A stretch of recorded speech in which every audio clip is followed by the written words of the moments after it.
Évi 6 milliárd forintból készítenek koncepciós anyagokat. Úgy külföldi ügynököznek, mintha az 50-es években lennénk. Azzal vádolják ellenségeiket, amit valójában ők tesznek. Ez a Szuverenitásvédelmi Hivatal. A hivatal feladata a törvény szerint a nemzeti szuverenitás ellen irányuló támadásokkal szembeni fellépés. Gondolhatnánk, hogy mondjuk az orosz befolyást kutatják, de inkább kormánykritikus civil szervezetekkel, illetve újságokkal kapcsolatban olyan megállapításokat tesznek, hogy azok hírszerzők, idegen érdekeket szolgálnak, és politikai nyomásgyakorló szervek. Politikai nyomásgyakorló szervezetek. Politikai nyomásgyakorló szervek. A korrupciót feltáró újságok és civilek nyíltan azért dolgoznak, hogy a közhatalmi döntéshozatal kevésbé legyen korrupt. A nyomásgyakorlás váddal viszont a hivatal azt állítja, hogy a hatalmon lévők korrupciójával más ne foglalkozhasson, csak a hatalmon lévők. Ha valakinek a korrupcióval problémája van, akkor a legegyszerűbb, hogyha megpróbál közhatalmat szerezni.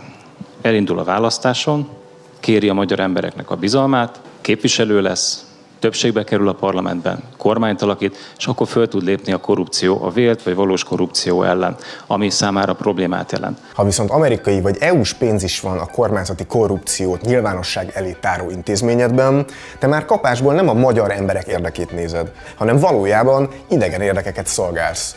Legalábbis ilyeneket tudhatunk meg a hivatal elemzéseiből. De ha már évi több milliárd forintból működik a hivatal, rákérdeztünk Kormányinfón Gulyás Gergelynél, hogy ő egyáltalán olvasta ezeket a jelentéseket. Hol helyezné el a Szuverenitásvédelmi Hivatal átlátszóra vonatkozó vizsgálatát egy skálán, ahol mondjuk az 1-es az ostobaságot jelenti, és a 10-es pedig azt, hogy a vizsgálat rendkívül értékes és a kormány munkájában figyelembe veendő dokumentumot tett le az asztalra? Nem olvastam sajnos a vizsgálati jelentést. Ha ennyire nem komoly ennek a jelentésnek a tartalma, és ön sem olvasta, akkor miért működik ez a hivatal? Ha viszont komolyan veszi, miért nem indul eljárás mondjuk a Telex ellen, a Direkt 36 ellen, az átlátszó ellen? Ott egészen konkrétan az van, hogy a magyar állam érdekei ellen cselekszik. Miután most felhívta a figyelmet a jelentésre, megköszönöm, és el fogom olvasni. Múlt hétről ígérte, hogy ad egy értékelést a Szuverenitásvédelmi Hivatal. Elnézést kérve, következősen azt a választ kell adnom, amit legutóbb adtam, hogy a következő akkor megnézem, de elfelejtettem elolvasni, úgyhogy nem ismerem még mindig a tanulmányt. A következő héten bementünk a parlamentbe, hát ha találunk olyat, aki olvasta. Ön esetleg olvasta a Szuverenitásvédelmi Hivatalnak a jelentését, ami most jött ki? Nem. És az előzőt, a Transparency is, az... Sem. Nem? De volt olyan, amit olvasott? Nem. Olvasta a Szuverenitásvédelmi Hivatalnak a jelentését?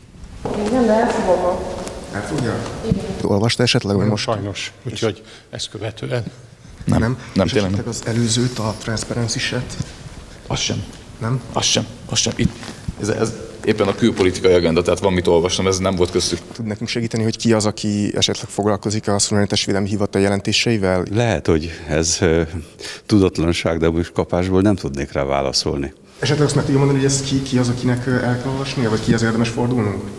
Nézze, elnézést, én csak erre tudok hivatkozni, végezzük a munkánkat, nekem senki nem szólt, hogy ez a dolgom lenne. Ekkor egy kicsit azért elment a kedvem ettől az egésztől, mert az még oké, hogy mondjuk Font Sándor, aki például a vízügyért felel, őt nem különösebben érdekli ez a dolog. De amikor a külügyminiszter helyettes is azt mondja, hogy neki van ennél fontosabb dolga, akkor azért én hülyén érzem magamat, hogy 30-40 oldalas elemzéseket olvasok, mondjuk az átlátszóról, akik egyébként közadatokat perelnek ki az államtól, hogy feltárjanak korrupciós ügyeket, szóval, hogy ők valójában hírszerzési tevékenységet végeznek Magyarország ellen. Viszont nem sokkal később tartottak egy újabb kormányinfót, ahol Gulyás Gergely ugye egy kis kérlelésre, de legalább átnézte az átlátszóval kapcsolatos jelentést. Előző és az előtti kormányinfón is megkérdezte a kollégám, hogy olvasta esetleg a hivatal. Azóta tovább képeztem magam, mert tartottam tőle, újra megkérdezi.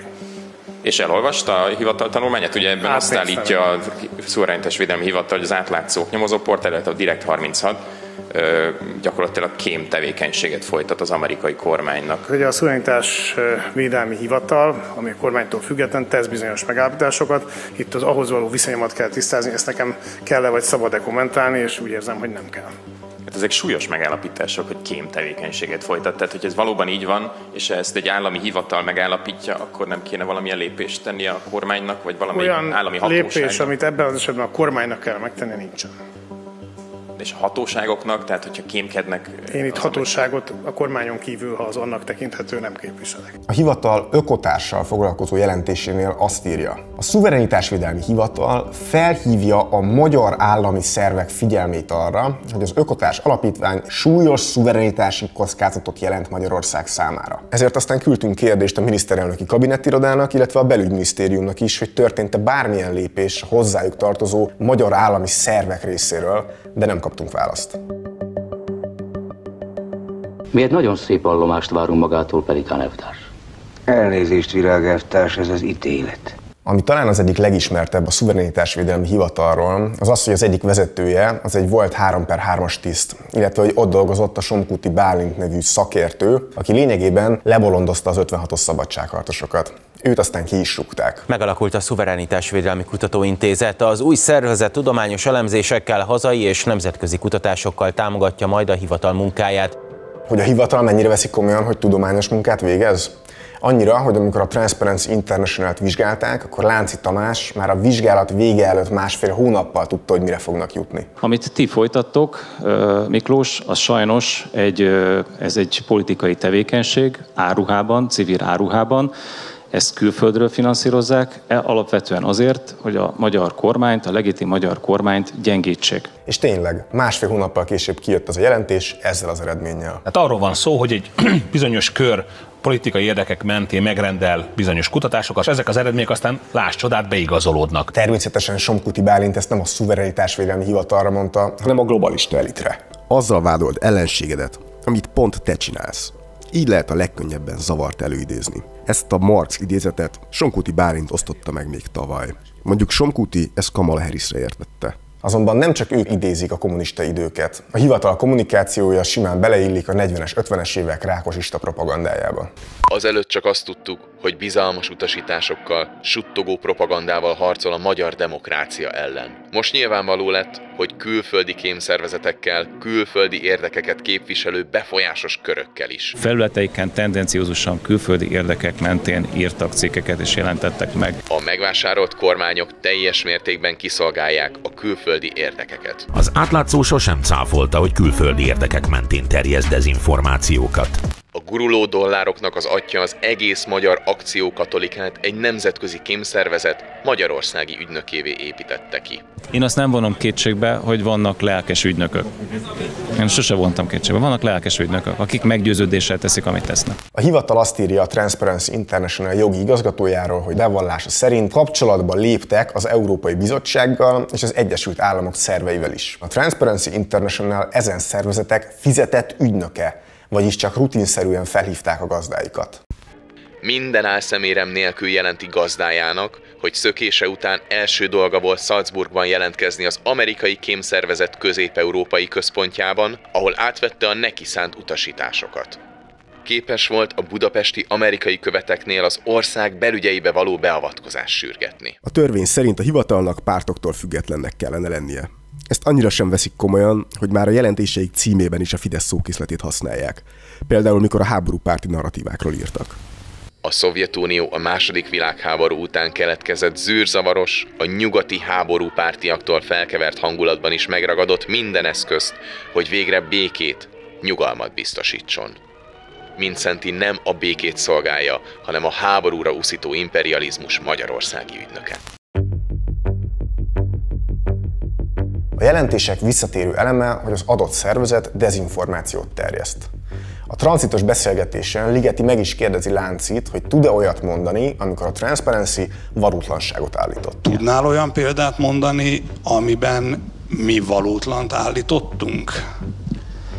Hát éppen most jött ki egy hónapja jött ki az a jelentésünk, amely a kínai vakcinákkal kapcsolatos dezinformációkat vette górcső alá, és ebben ti is egyébként a dezinformációk terjesztésében egy előkelő helyet foglaltok el. Na most az igazság ezzel szemben az, hogy nincs ilyen abban a jelentésben. Tehát, hogy nemhogy előkelő helyen nem szerepel a Transparency International, hanem egyáltalán nem, egy szóval sem. Na most akkor ebből az derül ki, hogy vagy Lánci Tamás dezinformál, vagy hogy velünk ellentétben még ő maga sem olvassa el a saját hivatalának jelentéseit. Lánci Tamás a 2010-es években a század végnél dolgozott, mint elemző. Rendszeres vendége volt politikai műsoroknak, ahol mindig megbízhatóan felmondta a Fidesz narratíváját. Amikor Schmidt Máriához került a figyelő, Lánci lett a főszerkesztő. A legemlékezetesebb ebből az időszakból az volt, amikor listázták, hogy szerintük kik Soros zsoldosai. Erre akkora igény végül nem volt, és a figyelő tönkrement. Ezután az MTVA online igazgatója lett. Itt történt az, hogy amikor az egyébként teljesen orbánista Bencsik Gábor felrótta a közmédiának, hogy egy kicsivel több a kormánypropaganda, mint kellene, akkor kapásba jött az MTVA-tól a cikk, hogy amúgy Bencsik Gábor egy ex-kommunista, akit Soros fizetett, szóval inkább maradjon csendben. Egy kicsit meglepett, hogy személyes irányba terelődött a vita, és nem érvek ütköztek annyira, mint inkább, hogy ez az ember mondja, aki. Tehát amikor 2023-ban megbízták Láncit, akkor pontosan tudták, hogy egy kipróbált sorosozó emberük fogja vezetni a szuverenitásvédelmi hivatalt havi 5 millióért. Gratulálunk a felkéréshez. Hogyan fogadta és milyen tervekkel, elképzelésekkel kezd neki? A hivatal lefolytatott egy vizsgálatot a Transparency International-el kapcsolatban, és ennek a vizsgálatnak az egyik megállapítása, tényszerű megállapítása volt, tehát nem véleményt közlök, hanem ez egy tény, hogy a Transparency International egy olyan hamis, manipulatív indexet használ, ami mindenre alkalmas, csak a korrupció mérésére nem. De ha manipulatívnak tartják a Transparency módszertanát, akkor 2010 előtt, mikor még ellenzékben volt a Fidesz, miért hivatkozott rájuk például Orbán Viktor és Varga Mihály is? Transparency International minden esztendőben kiadja azt a listát, ami egy országban a korrupció állapotát mutatja, vagy az állapotáról készült felmérésnek a végeredményét mutatja.